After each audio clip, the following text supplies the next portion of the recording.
네, 윤석열 정부가 일제와 강제동원 피해자 배상 해법이라고 하는 걸 내놓았는데요.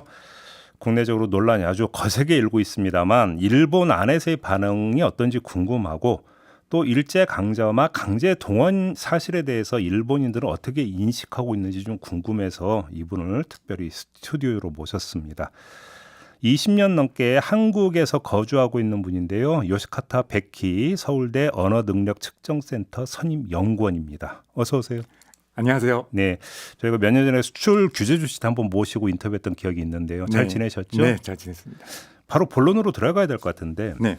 일단 이번 해법에 대해서 혹시 이제 일본에 있는 지인들하고 혹시 좀 얘기는 나눠보셨는지 모르겠지만 일본 내 평가는 어떻던가요?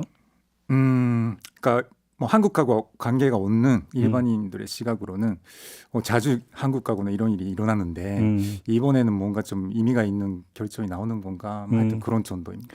제가 이제 그 외신을 통해서 보니까 댓글 이런 것도 많이 달렸다고 하는데 일단 일본인들이 네. 일제 강점기에 조선반도에서 어떤 일이 일어났는지 강제징용이 있었다는 사실은 알고 있는 건가요? 약간 이 문제에 대한 좀 성격을 생각했을 때 약간 희한한 일인데요. 예. 지금 이 뉴스 때문에 굉장히 자주 화제가 되긴 하잖아요. 근데 왠지 이건 약간 좀 기호처럼 그러니까 강제 동원이라는 그 말이 많이 나오는데 그 실제 어떤 내용이었는지라든가 그런 거에 대한 관심이 별로 없고 일본인들은 네, 그러니까 사실 그러니까 전쟁 시기, 그러니까 시민지 지배라는 그런 시기에 여러 가지 있었던 것 중에 뭐 하나 뭐 그런 것도 있었겠지 정도의 그런 정도 인식이 아닐까 싶습니다. 제가 그러니까 왜 그러냐면 그 일본 언론 보도 밑에 달린 댓글을 보면은 뭐 일본의 어떤 징용공이라는 표현을 많이 쓴 거 제가 알고 있었는데 네.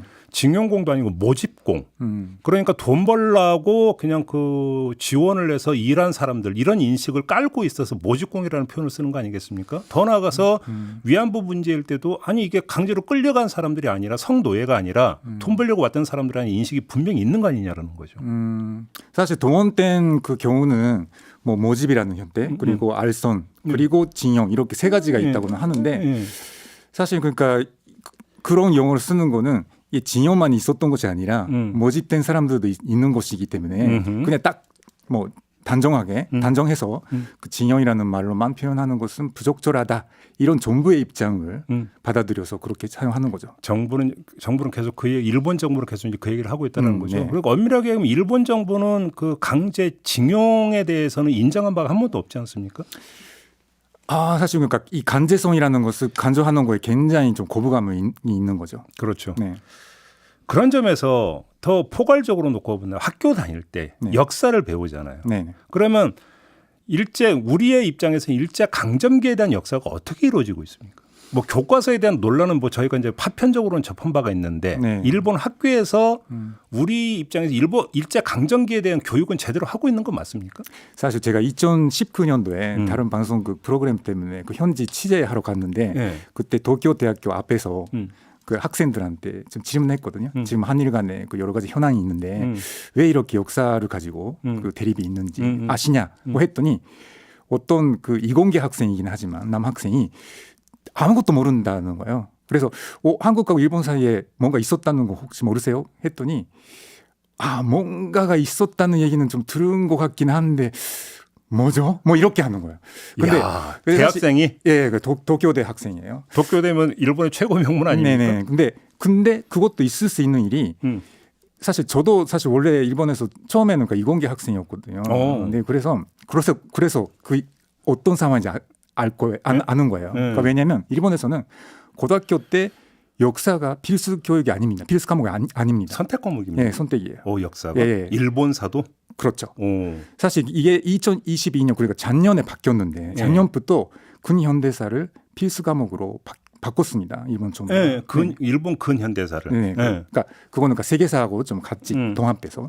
근데 어쨌든 그 전까지는 사실 역사를 제대로 공부한 적이 없는 학생들이 굉장히 많았던 것입니다. 그리고 또 역사를 선택하더라도 사실 그 카리큘럼상 뒤에 갈수록 시간이 모자라게 되거든요. 그리고 교과서를 보시면 아실 수 있겠는데요.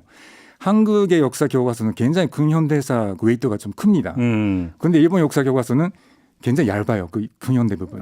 분량이 전체적으로. 네, 그래서 뭐 물론 교과서 보면은 한줄 수십만 명의 뭐 사람들이 뭐 강제로 뭐 동원됐다라든가 뭐 그런 기술이 있는 교과서도 있고 하는데 예.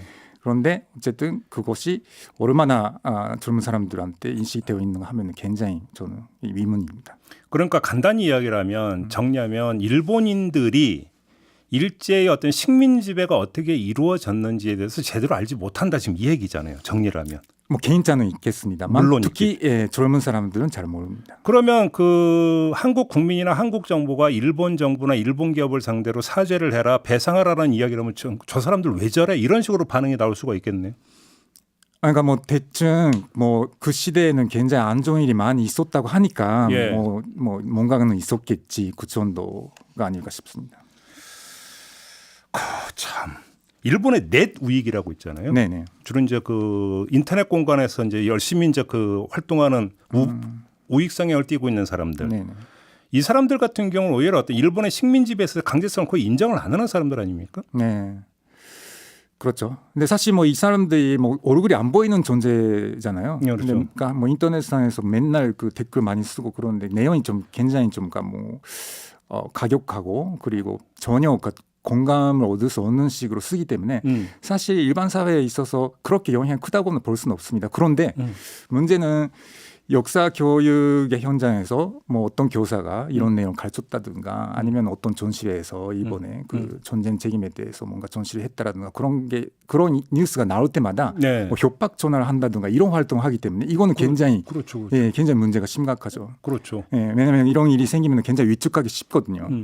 근데 아무튼 이 과거사 문제가 한일 간의 쟁점이 되면 일본 언론에서도 다루잖아요. 네. 그 문제를 특히 방송 이런 데서 다루면 그 네. 누군가가 나와서 이야기를 할 거고 과거사에 대한 이야기를 할 거 아닙니까? 네. 주로 어떤 이야기들을 많이 합니까?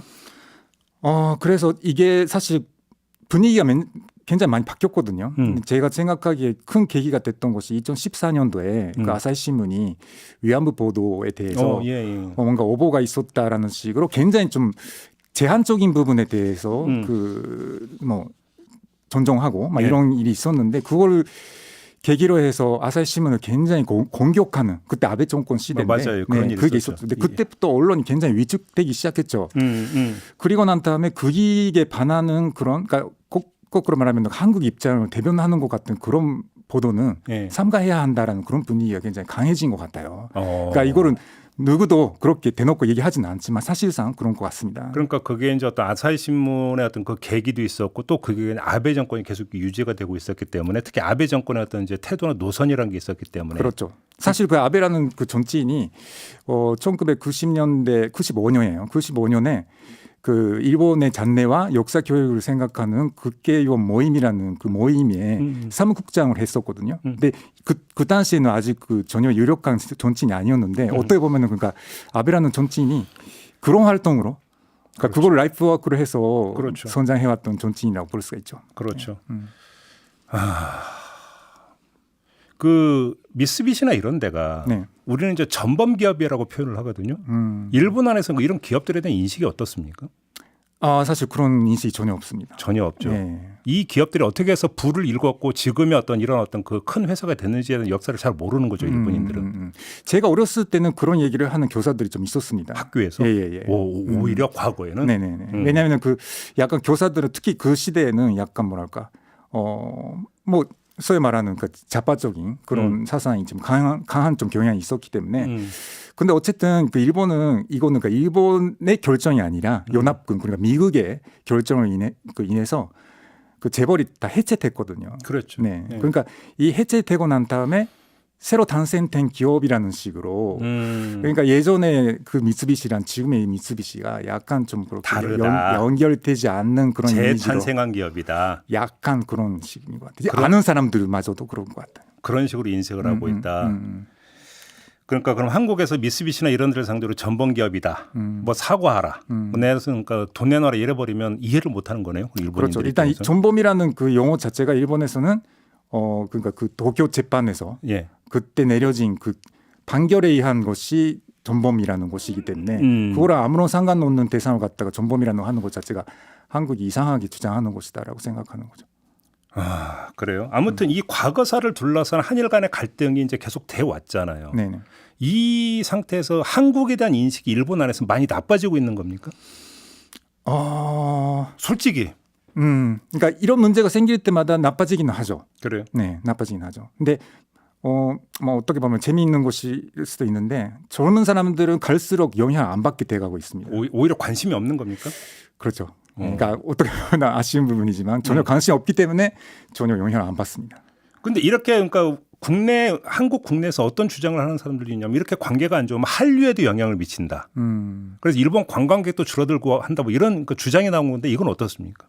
사실 저는 그게 생각보다 그런 건 없는 것 같습니다. 네. 오히려 네. 별개로 생각한다면 오히려 그 네. 영향이 없는 거 아닌가요? 네네. 그러니까 굉장히 그 젊은 사람들은 그거에만 관심이 있어서 오히려 정치적인 한류에만. 거에는 전혀 관심이 없는 것 같고. 네. 그리고 또 좀 더 나이가 있는 그 40대, 50대 같은 경우에는 뭐 사실 한국의 전부라든가 그런 거 싫어하면서도 또 한국의 예능 같은 거 좋아하고 뭐 이런 사람들도 있고 뭐 하여튼 그렇습니다. 그러니까 그게 뭐 한류에 영향을 미친다, 부정적 악영향을 미친다 이런 것도 그러니까 싫어하는 사람은 그냥 모두 다 싫어하고 처음부터 싫어하니까 상관없고. 그러니까 지금 뭐 우리도 마찬가지로 거의 대부분이 전후 세대잖아요. 그러니까 전후 세대 같은 경우는 일본이 어떤 그 식민지 조선을 어떤 식으로 그러니까 대해 왔는지 그러니까 거의 잘 모른다 그냥 이렇게 정리하면 되는 거네요. 네.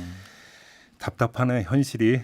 아이건 그렇습니다. 알겠습니다. 시간이 다 돼서 좀 마무리해야 될 것 같네요. 고맙습니다. 네. 네, 지금까지 요시카타 베키 서울대 선임연구원과 함께했습니다.